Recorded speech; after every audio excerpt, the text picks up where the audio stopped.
I think that after hearing a brilliant expose from Nitinji, I realized that all the conversation we're going to have today is about genocidal incidents in our part of the subcontinent. I have been invited to speak on Balochistan, and I thought that in lieu of in the wake of what Nitin has said, I should give a little background. You see, when Liaquat Ali Khan was murdered in Pakistan, it was murdered to shift the gravity of the power in Pakistan from the Muhajirs and the Sindhis, who were the educated communities and were dominating the bureaucracy and so many jobs and all, and take it towards Punjabi Pakistan. Because Pakistan was conceived by the British as Punjab-Pakistan based, centric. And they had made their constitution the same way. Liaquat was murdered because he was a Muhajir, and they moved the capital, Karachi, Rawalpindi, and then Islamabad. That's a shortcut. Then after that, the post-Liaquat heirs, one or two people, they couldn't control anything, so Ayub Khan stepped in and introduced martial law. Ayub Khan could not manage his country even with martial law. So in about a decade, there's a student revolts on the street. And that is when he calls his general, Yahya Khan, to come into the politics. He steps down and says, you handle it. And before he goes, he abolishes the constitution which they had made in 1956. Now, this is very interesting, and people don't realize it. When Yahya Khan came, and until then, the Baloch people had been treated very badly. Jinnah had promised he'll take care of the province himself, but he and his heirs, they did absolutely nothing. And all these people, the leaders, are mainly in jail. It is General Yahya Khan who calls the Baloch and says, I'm releasing you. You please fight free and fair elections and represent your people in a normal way. I'm giving provincial status to Balochistan for the first time since 1948 annexation. And he does another thing. He abolishes the parity between East Pakistan and West Pakistan, which was that each will have equal number of representation in the National Assembly. And he says it's going to be one man, one vote. This is what gives East Pakistan, the 56% population, the weightage which they won, as Nitinji has said, in the elections of 1970. And that is how Mujibur Rahman becomes claimant for the prime ministership. And then, of course, the whole Punjabi elite gets after Yahya Khan, and they don't allow it to happen. And the Bangladesh story goes its own way. In the rest of Pakistan, the Baloch have a province, they have an elected government for the first time in history, and they try to have some kind of autonomy. Bhutto doesn't like that either. He gets a new constitution, stringing them along. And in his constitution, he restores the parity for Punjab in Pakistan.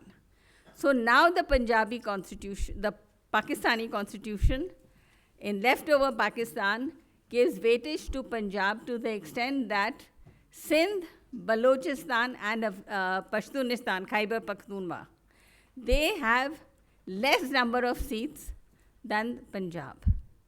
So you can see that the way it has gone, that breathing space they got was because of Yahya Khan. The second general who tried to be a little decent, was General Zia, and this is again surprising, but for 25 years he ensured that there was not any major genocidal activity under him. So I'll come back now to Balochistan.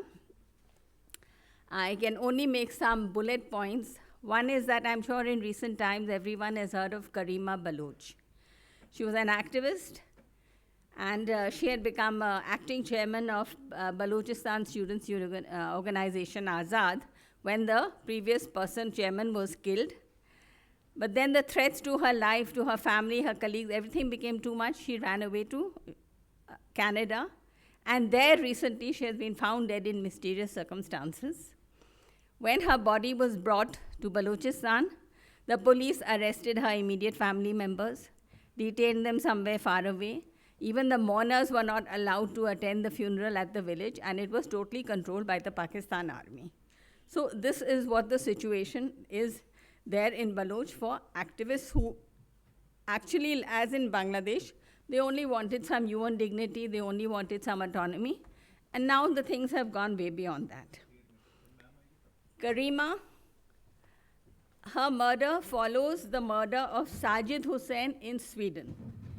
He was an activist. He was running Baloch online newspaper, Balochistan Times. And Reporters Without Borders say that his killing is reported to his writing because he was writing on drug trafficking, forced disappearances, and the insurgency there. So Karima is famous in India because she sent a Raksha Bandhan message video to the Prime Minister saying that, "You're my brother, please help us." And the Baloch till today are very hopeful that India may or can do something. But we can't say that, it's wrong, we can't press. But the External Affairs Ministry, for the first time, the spokesperson Anurag Srivastav, he condoled her death. This is significant diplomatically.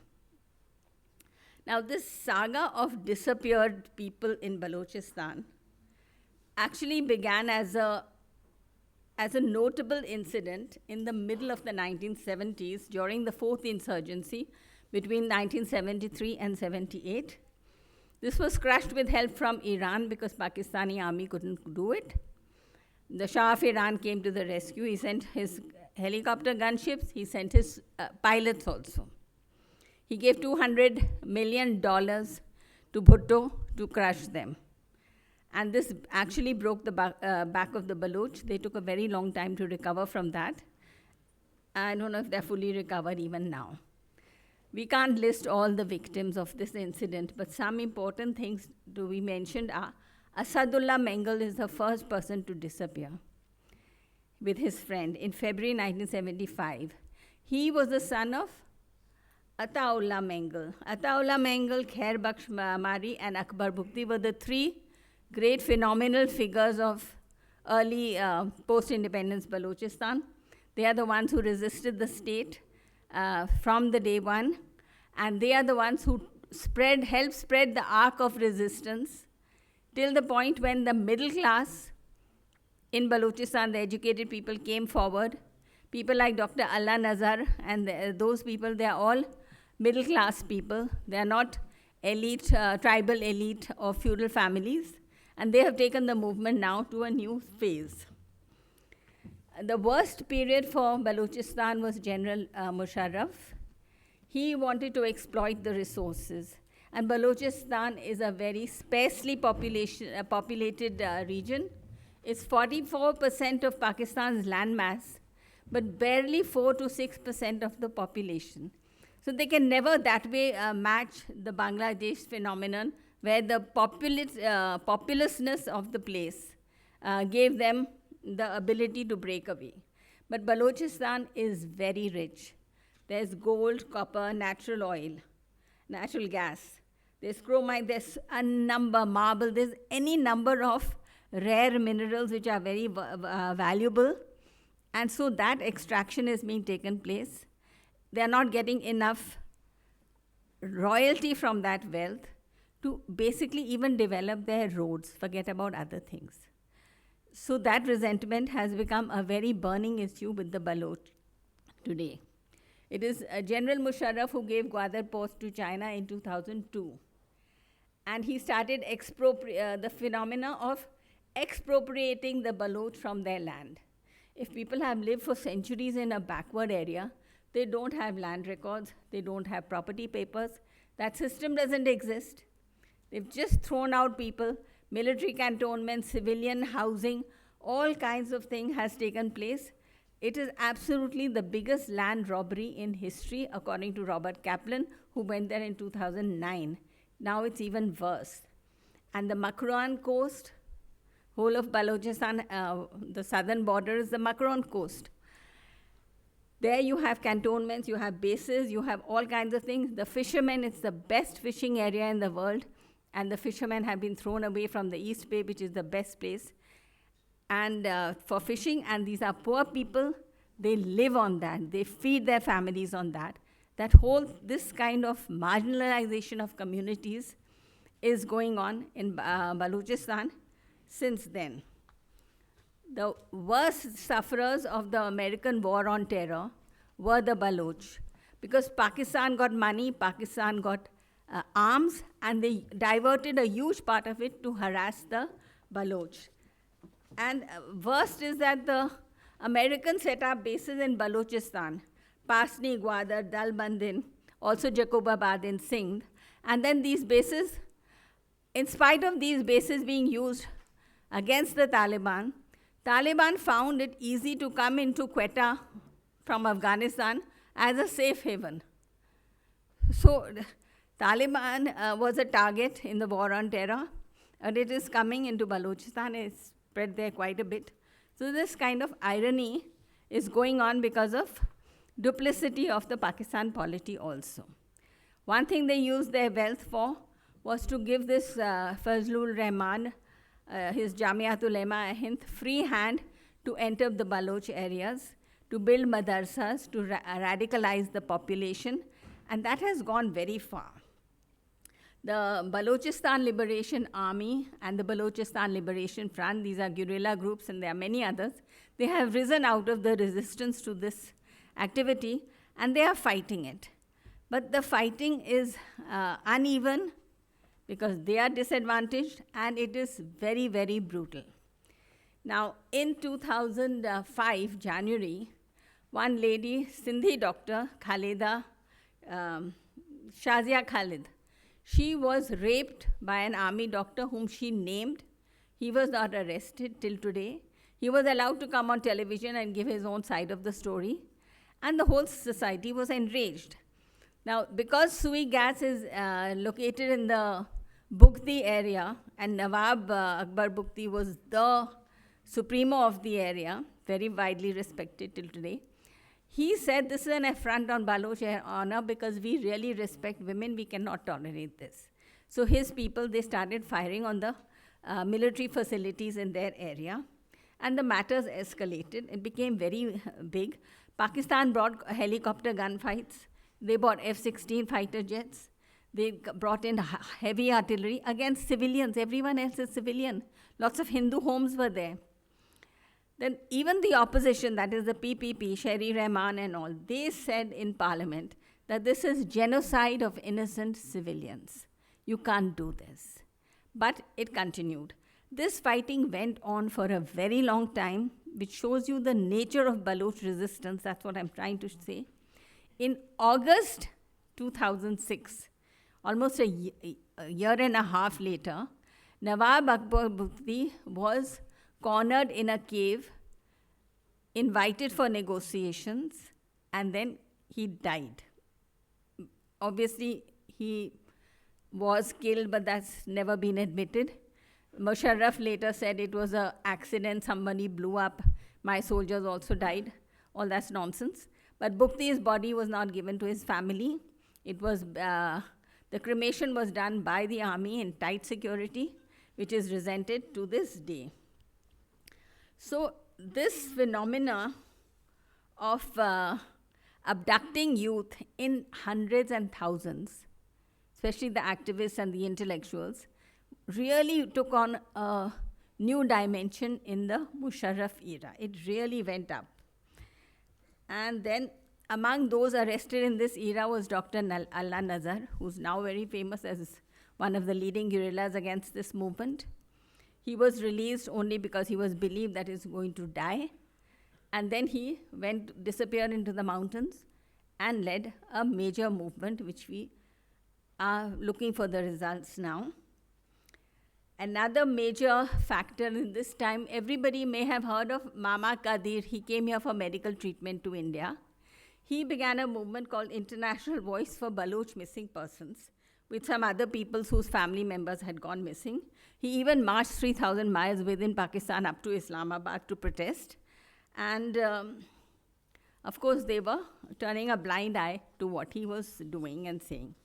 Qadir's own son was just a 23-year-old young man. He was abducted from their own home in Quetta. And then 3 years later, they found his body riddled with bullets, riddled with bones, drilled with, you can imagine the horror of it. And this kill and dump has become the new trend in Pakistan with the Baloch. Human Rights Watch and all kinds of organizations have condemned this. They have said that the major victims, most of the victims belong to Baloch Republican Party, Baloch National Front, Baloch National Movement, Baloch Students Organization, Baloch National Party. So it's very political, the targeting of young activists of this organization. Kill and dump was officially recognized by Human Rights Watch in July 2011. It is 9 years ago. Then the phenomenon, in 2012, the world noticed that Baloch killings have spread to Sindh. Now, the point is that Baloch who were under pressure in Balochistan used to go to Sindh for relief. But now the pursuers followed them there, and they were butchered there. Braham Dag Bugti, he's the grandson of Nawab Akbar Bugti. He had to escape when he was being targeted. Hibyar Murray, the Murray brothers had to escape. And their family members here, Braham Dag's sister and her 14-year-old daughter, they were killed in Karachi. And one driver was killed, but one maid was left alive, maid. So that was a message that we are finishing certain people. Jan Muhammad Mari, he was the right-hand man of the great Khair Bakhsh Mari. He was also killed in Karachi, and the body was taken and dumped in hub area of Balochistan. Then somebody working, Faisal Mengal, he was working for an NGO in Karachi, but he was killed there, and then his body was thrown in Balochistan. In 2013, the Attorney General of Pakistan informed the Supreme Court that 400 million from the Intelligence Bureau's secret fund has gone into counterinsurgency in Balochistan between 2008 and 9, just those 2 years. These funds appear to have been used for setting up death squads, and because this is the time of the maximum killings that took place in Balochistan. This Shafiq Mengal, one of their trained killers, he has an organization. He admitted killing 6 journalists in Kuzdar and many activists of the BNP, and there are others who have done more killing. In 2014, mass graves were found in Kuzdar district, which witnesses said Shafiq Mengal was behind it, and because he was having a camp in the area where the bodies were found. And now recently, in the last few years, families have started complaining that when they receive a body of their family member, either from the military or they find it, they're told somebody is dumped somewhere, they find missing organs. Now, the suspicion is that this is organ harvesting of living people and who are then dumped. But bodies have been found without heart, lungs, intestines, and eyeballs. Very grim. Now, I'll be concluding. Dr. Abdul Manan, Secretary General of the Baloch National Movement, he said in January 2016, he was killed in Mustang because he was opposing the China-Pakistan economic corridor. This is the new focus of resistance, by the way, of all the Baloch groups, because they feel that this will expropriate them from their land completely and forever, and they will also they will become also a minority in their own land unless the worst thing happens that they are expelled completely from the land itself. So he said that, his successor said, Pakistan is continuing the kill and dump with impunity because the international community is not taking note of it. This was said by the previous speaker also, and this is a fact. It is very interesting that very shamelessly Major General Asif Ghafoor, the Director General, Inter-Services Public Relations, admitted to Hamid Mir on a television program that, we don't want anyone to go missing and all that. But, this all is fair in love and war. War occurs to be ruthless. Now, finally, Dr. Nasir Dashti is one of the leading scholars of the Baloch, also in exile. He says that this targeting of the cream of Baloch society is on the par with what happened in East Pakistan. Over the last 2 decades, several Baloch political activists, intellectuals, doctors, engineers, artists, journalists, and tribal elders, they have been taken away by intelligence agencies and the military and never found again or found dead. And this has been well documented by International Crisis Group, Amnesty International, International Committee of Red Cross, Asian Human Rights Commission, UN High Commission for Refugees, Human Rights Commission of Pakistan, and various Baloch human rights groups. So all I can say in conclusion is that the Balochistan is a very sad saga, and as of now, there's no light at the end of the tunnel. Thank you.